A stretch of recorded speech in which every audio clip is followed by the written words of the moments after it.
Hi, I'm here with Team Shift's Alex Feraday. What did you do this weekend? I got 4th place at the WCQ in Doncaster. Okay, you want to show us the deck list? Yeah, sure. So I was playing Sky Striker Trickstar, and we'll start off with the standard 3 Candina. Still the best normal summon in the deck, and the effect to burn people for using spells and traps comes up a lot more because Pure Striker is now the most prevalent deck in the meta.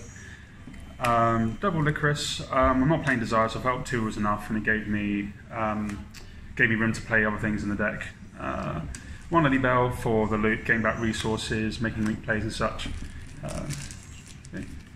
And the 1 Ray, because Terraforming's gone to 2, it's good to have another starter card in case you don't see Candina, and it's good to send off Hayate as well. So the hand traps, 3 Ash and 3 Joel, pretty standard for Trickstar, and 3 Ghost Ogre. I felt that playing against Pure, I always wanted to hit the multi-roll, and Ghost Ogre is really good for that, so it also comes up against other matchups. 3 Light Stage and 2 Terraforming. Terraforming going down to 2 hits consistency a little bit, but that's why we play an extra starter in Ray, and being able to target back over Light Stage is still as good as it's ever been. So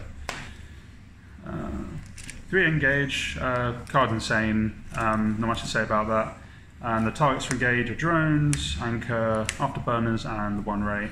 If I could have changed this a bit, I might have played a Shark Cannon in the main or the side just to deal with Ray a bit better, but these were pretty good for the event. 3 Shed Ride. I feel like most decks have to play this now. It's pretty much like New Age Maxi. If you resolve this, you've pretty got you put yourself in a great chance of winning, unless you have the Ash for it. 2 Called by the Grave to hit Ray, hand traps, etc. It was pretty good for me. And 2 Scapegoat. At 2, of course, you see a lot less, but it still came up when I needed it, and it's still an absolute blowout if you get it to resolve. I still can't believe this didn't get banned. 3 Reincarnation. Some people playing 2, I still really like to see this going first, and even going second, you can pitch it off of a Nightmare, banish it, summon another monster, and keep the plays going. So I felt 3 was still good. And lastly, 3 Heavy Storm Duster. It was between this and Twin for me, but the thing is, going first, all my good cards are in my hand at the end of my turn, like Candina, or if I do the double engage play. So I preferred to have Duster so I didn't have to give up cards in my hand. I swapped these out for Twin going second there. Oh, and also, if they try and play around Draw Reincarnation, they set their hand first, and this can be an absolute blowout if you hit their set cards. So now over to the extra. We have, of course, 4 Goatee Boys.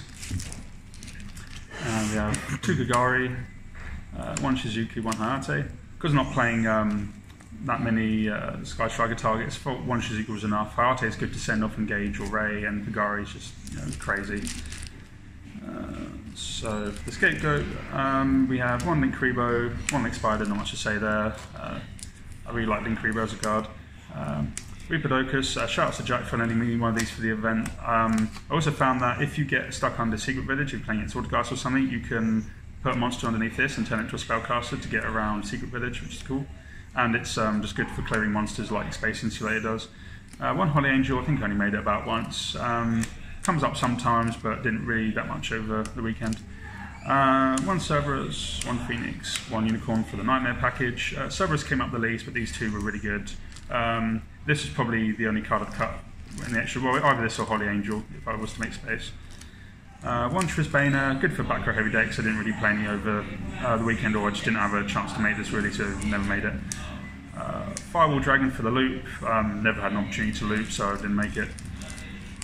1 Ball Sword Dragon. Card's absolutely crazy, not much to say there. It's got me game quite a few times. And 1 Bomber Dragon, which I think I made about once. It can be very good both as a proactive and a reactive card to clear the board. And finally we have the side deck. So we have Triple Veiler. I was playing Impermanence, but one of my team members pointed out that if you play Impermanence and Shared Ride, if you draw Impermanence off the Shared Ride, you can't use it because you probably have other cards, whereas if you draw this off Shared Ride, you can still use it. 3 Twin, this comes in for the Dusters going second. 3 Enemy Controller, this was recommended to me by my friend Luke, so it's good because you can chain it to what's the word? Eagle boosters. I think in my last game against Luke Parks, I activated Candina. He chained Anchor on my Candina. I chained this, tributed Candina, took a Shizuku, and still got the Candina effect, which was nice. 3 Strike for going first. Quite good against Pure, well, good against most decks to be honest. And triple evenly matched, just to hit Autogeist and Pure and such. Oh, one more thing I just remember about Vela. Another thing my friend Luke pointed out, that if you're playing into BA and they summon Rhino and they activate the effect of a BA enhanced special, if you evade the Rhino, then the BA will die and they're just stuck with a Rhino on board, and that came up in round 4, so yeah, that was a really good interaction. Yeah, that's the deck. And now that you're done with the deck, do you have any shout-outs? Yeah, shout out to Jake Quincy for lending me a Feraday round 3 because my friend Isaac ran off with mine. Shout outs to Jack for lending me the Reaper Dokas. Shout outs to Isaac and Michael for getting their tops at the same event. Shout outs to Team Shift for helping me test. Shout outs to the CDA for always supporting me and being like a family.